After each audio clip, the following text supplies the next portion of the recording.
You're listening to Midlife Side Quest, the Over the Hill Gaming podcast. Here's your host, John Wall.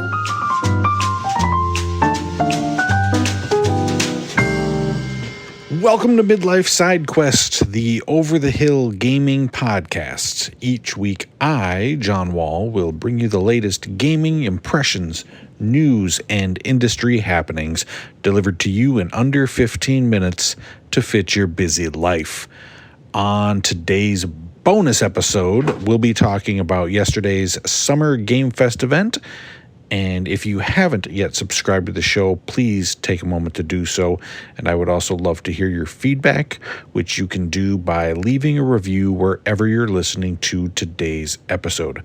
You can also find the show and join in on the conversation by finding us on Twitter or Facebook, where we go by Midlife SQ. So after years of publishers pulling out and COVID cancellations, E3 appears to finally be gasping its final breath, and Geoff Keighley has excitedly jumped in to claim the crown. Like some character in Game of Thrones, Keighley has been lurking in the shadows for years, plotting its demise and making his own plans to rule the gaming kingdom. Well, that day is finally here, Geoff. This is your moment. E3 is dead. Long live Summer Game Fest.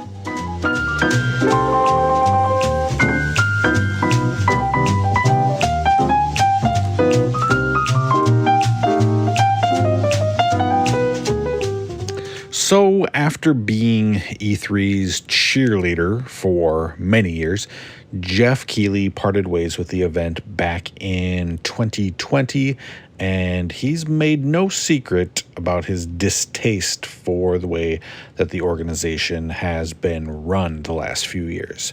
He quickly announced Summer Game Fest as the would-be successor, as E3's star has faded over the years.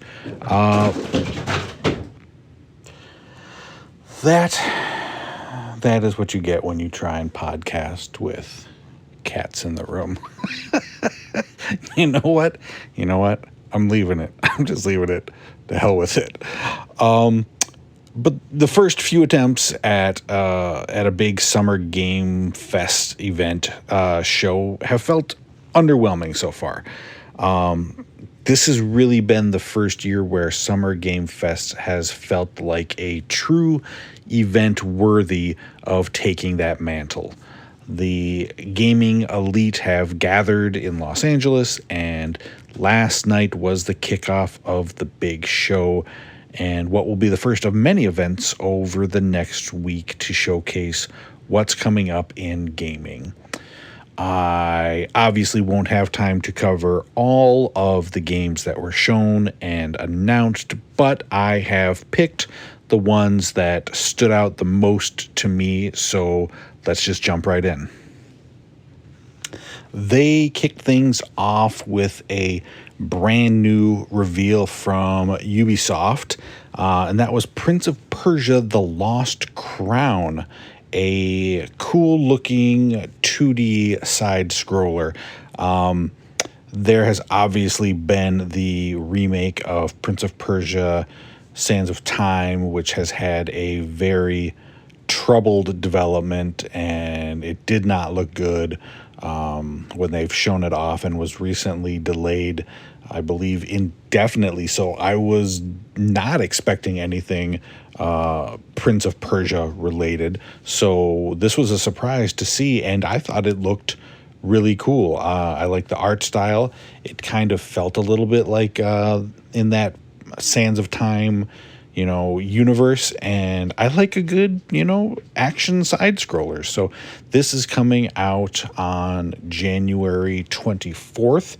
I don't know if they're planning on showing off more at the Ubisoft Forward event, which is this coming Monday, but I am excited to see more from this game.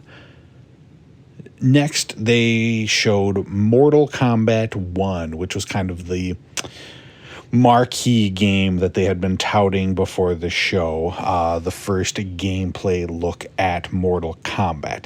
And my opinion comes from somebody who isn't really a big Mortal Kombat fan other than playing the first couple of games, like the original games when they came out. You know, I think I played maybe the first 2 or 3 games back on, you know, the Super Nintendo or whatever that was. And I liked them back then, and I've kind of loosely followed the series since then. And even as someone who isn't a Mortal Kombat big fan or even a fighting game fan in general, I gotta say what they did show looked impressive. I like the idea of them doing a reboot of the series that really kind of plays on some of your expectations and the relationships between the different characters. I think visually it looked pretty cool. I think the storytelling looks more interesting than your average fighting game. You know, I'm not a huge gore guy, so the fatalities, you know, they're gross. They're real gross. But I think Mortal Kombat fans are going to eat this up. I think this will make them very, very happy. And it's got Jean-Claude Van Damme, so how could you not? One of my favorite moments from the show was when they brought out the one and only Nicolas Cage for his upcoming appearance in Dead by Daylight. And when I say it's one of my favorite moments of the show, not because of the game, because let's be honest, when they showed the game itself, no, I'm probably not going to play that. But I just like me some Nicolas Cage, and he did great, I think, on stage. He was charismatic. You know, sometimes when they put a celebrity up on these stages, they are very scripted and wooden, and, you know, you can tell that they don't really care or they don't want to be there. But he genuinely seemed, you know, excited about this experience and enthusiastic and just, you know, he seemed like a good guy, and he came across very well on the stage. So that was a fun moment. That was a fun surprise. I'm not going to play Dead by Daylight, but I'm glad to see Nicolas Cage in the gaming world. One game that I will probably play is Sonic Superstars, which is a retro style. It's a Sonic the Hedgehog side scroller like the original games, but they have modernized it in a lot of ways. It's got some really cool graphics. It has 4-player co-op, it looks like. And it just really looks like they're doing some inventive things gameplay wise. I like Sonic. I like those old games. You know, I was always more of a Mario guy, but I appreciated those games for what they were. And I've been waiting for a return to a great 2D Sonic the Hedgehog game, and I think this could be it. This could be it. It definitely looks very interesting. I really dig the visuals. Alan Wake 2 is one of my most anticipated games of this year, and we got an extended gameplay sequence of this, which shows the new character Saga. Still, that's a weird name. As she is investigating this cabin or this old shack, and is attacked by this hulking monstrosity with deer antler mask. And it was very tense, and it was very creepy, and it scared the crap out of me when that deer jumped out. I can't wait. I loved the first game. I think I probably should go back and replay it just to freshen up my memory of that story. I really am. Remedy is becoming one of my favorite developers. Obviously, I loved Quantum Break and Alan Wake, and Control was one of my favorite games the year that it came out, and I just think they're on a roll. I think they are really hitting their stride, and I think Alan Wake 2 looks absolutely great. Sony, or specifically Insomniac, came out and talked a bit about Spider-Man 2. And while we didn't really get another look at the game, they showed a little bit of footage that had been shown at the recent Sony event. So that was a little bit of a disappointment. I would have loved to see some new gameplay there. They did show off some new pieces of concept art from the game, which was fine. And more importantly, they gave us a release date of October 20th.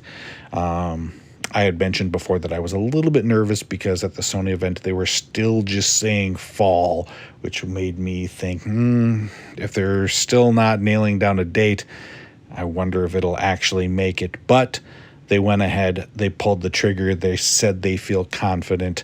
October 20th is when we're going to be playing Spider-Man 2. I'm excited.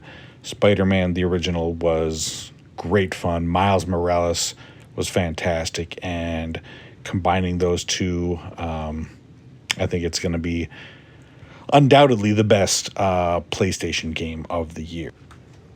One of my favorite surprises was a game called Under the Waves, which I don't recall the developer behind it, but it is an indie game about a man who is living at the bottom of the ocean. It looks like he is in charge of monitoring and repairing these lines and machines at the bottom of the ocean. I don't know if they're like oil pipelines or electrical lines or communication lines or what they are, but he is living down there to take care of this, and it looks like he has been down there for, I think it says, a couple of years now, and it looks like there's a lot of ocean exploration, and there's a mystery about whether there is someone or something also down there with him, and it kind of looked in the trailer that there might be a mystery about, you know, whether or not he is starting to lose his mind a little bit from being down there for so long. The voice acting seemed really solid. It seemed like a cool story. I like a cool indie that comes out of nowhere. So Under the Waves is absolutely on my radar now. And finally, they wrapped up the show with the premiere of Final Fantasy Rebirth, the part 2 of, I think they've said 3, of the Final Fantasy remake, reimagining project. It's also coming out on 2 discs, by the way, which was maybe the funniest thing about that trailer. So weird. But it looks good. It does look good. I, was somewhat lukewarm on the first part of this remake. I thought it was overly long, like they kind of stuffed it with too much filler. The story got got kind of convoluted, which, that's Final Fantasy VII. And it just my interest kind of fizzled towards the end of that game. So I'm hoping that this one is a little bit better paced, feels a little more brisk as I'm playing through it, and is, maybe a little easier to understand. I don't have high hopes that that's going to be the case. I feel like as I have gotten older, my tolerance for, let's say, anime BS storytelling has waned a bit. So I don't know if it's going to resonate with me quite the way it probably would have 20 years ago when I was younger. But I'm definitely gonna give it a shot. I'm definitely gonna continue. I may have to replay the first part just to kind of remember what the heck happened. But we finally have seen it. It's real. It's coming. They're saying early next year, early 24. So who knows? That's kind of vague, but it shouldn't be too much longer. So yeah, that was the opening of Summer Game Fest. I think it was a pretty solid show. Nothing that truly like, oh my God, blew my mind, but there were a lot of really good games. I think the show was paced well. It wasn't overly long. There weren't too many, crappy mobile game filler commercials. I think this show has gotten better and better with each iteration. And I'm excited for Summer Game Fest. I really don't think E3 is coming back at all. So this is what we get now. This is the future, and I think he's finally getting the hang of it. Thank you so much for listening to Midlife Side Quest. I hope you enjoyed this special bonus episode of the show, and maybe we'll do another one for one of the upcoming showcases. You never know. And don't forget that you can catch a new episode every Thursday morning wherever you listen to podcasts. And if you enjoyed the show, you can show your support by subscribing and leaving a review. And you can follow the show on Twitter and Facebook, where we go by Midlife SQ. So until next time, be well and keep playing.